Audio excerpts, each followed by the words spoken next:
Alors, je suis l'auteur de plusieurs livres qui parlent tous d'amour. Mes lecteurs m'appellent même, je crois, l'écrivain de l'amour.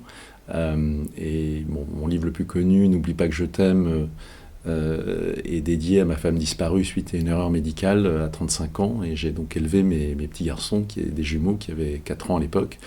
On est en train de l'adapter au cinéma avec Catherine Breillat. Alors évidemment, quand l'association Univers L m'a proposé de délivrer un message contre la violence faite aux femmes, et je n'ai pas hésité. Pour moi, l'amour est la chose la plus importante.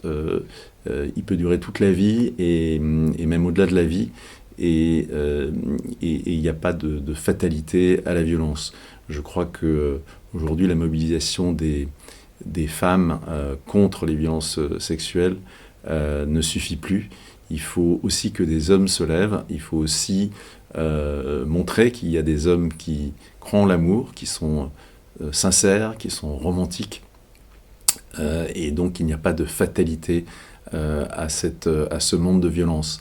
J'ai vu récemment l'avant-première d'un film de Mona Achache qui s'appelle Little Girl Blue, qui va sortir en novembre, je crois, avec extraordinaire Marion Cotillard, et qui montre très bien comment les abus sexuels en fait se transmettent de génération en génération, et qu'il y a cette espèce de tolérance finalement, même de mère en fille, de mère à petite fille, qui fait qu'on accepte des choses qu'on ne devrait pas accepter. Et donc ça m'a particulièrement frappé. Et je pense qu'il faut plus de livres, plus de films, plus de témoignages pour justement inverser cette tendance et qu'on casse cette chaîne infernale.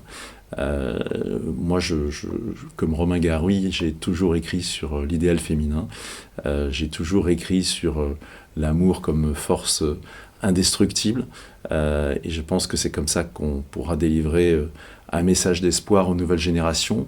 Je vois mes fils aujourd'hui, ils ont 27 ans, ils sont dans l'amour, ils sont dans le respect.